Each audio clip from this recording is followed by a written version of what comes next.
Okay, well I'm down at the 100 ton gun. This is the Napier of Magdalena battery. Just want to do a bit of filming inside. It's the largest muzzle loading cannon in the world. It's a rifled muzzle loader. We'll go take a closer look at it.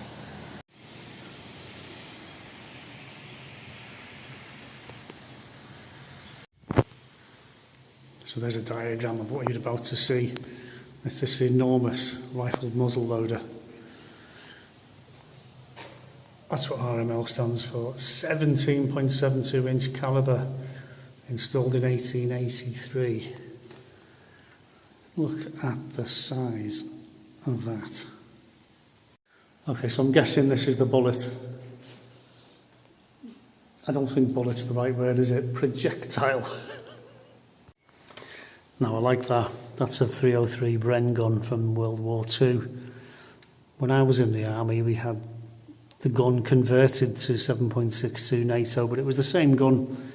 So that was my personal weapon when I was in the military. But a bit of a newer version of it, obviously. Now that says to the battery that way. And up there it says to the loading chamber.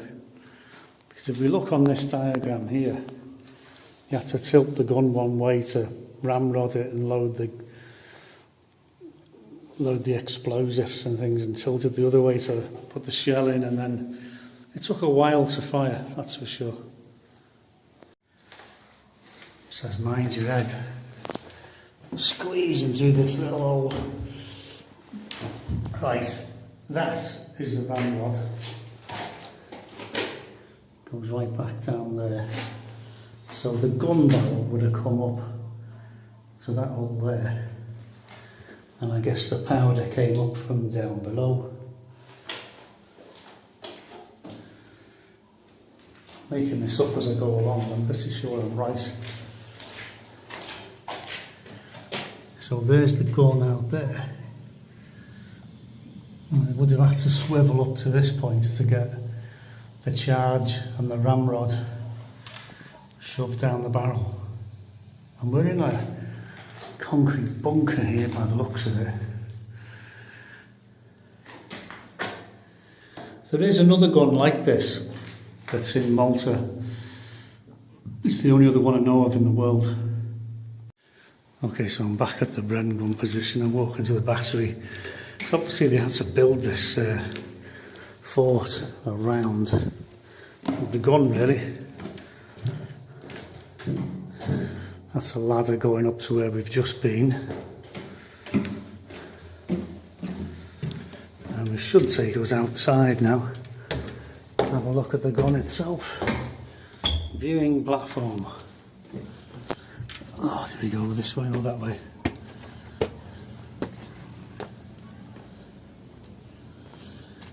Wow. Well, there we are. Look at that beastie.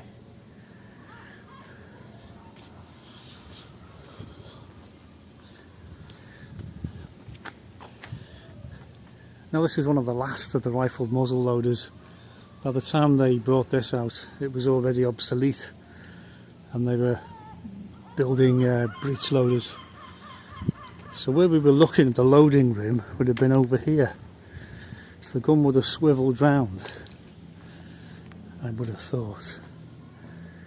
So that point there looks too big for that, really, but I'm sure that's how it worked. And don't forget World War II came along and they had to put their defences in as well. Now I reckon this side is where the shell would have gone in. So they'd be opening and closing that door, look.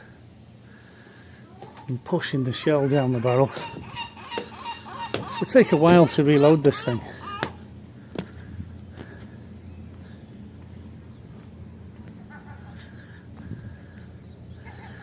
You can actually see the rifling on the inside of the barrel. Rifled muzzle loader. Look at the size of that.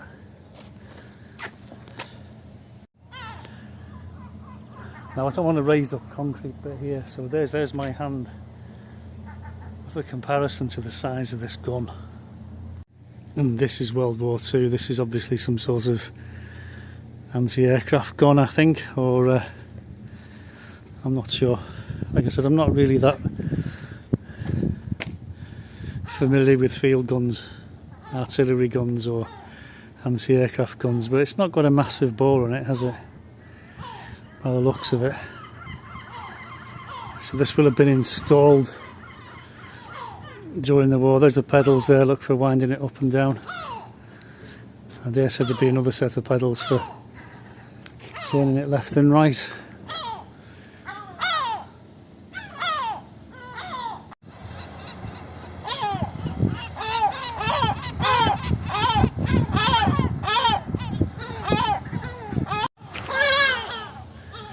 Getting bombed by seagulls here. Yeah.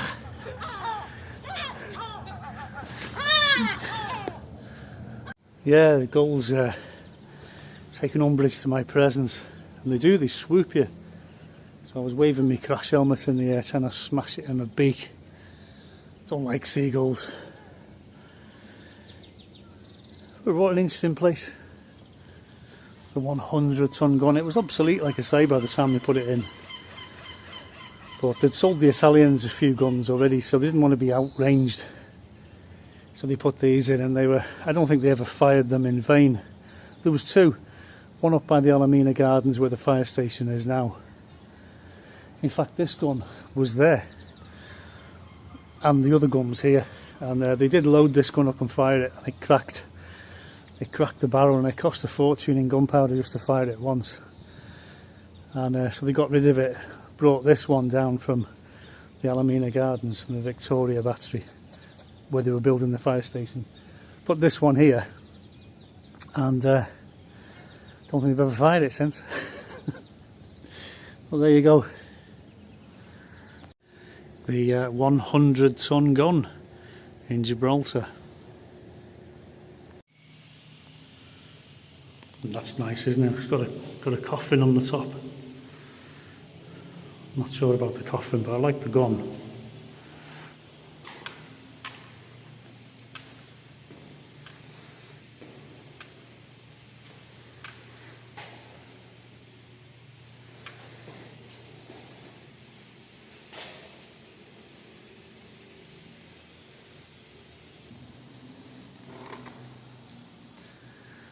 So there's a lot more stuff here than when I was here before.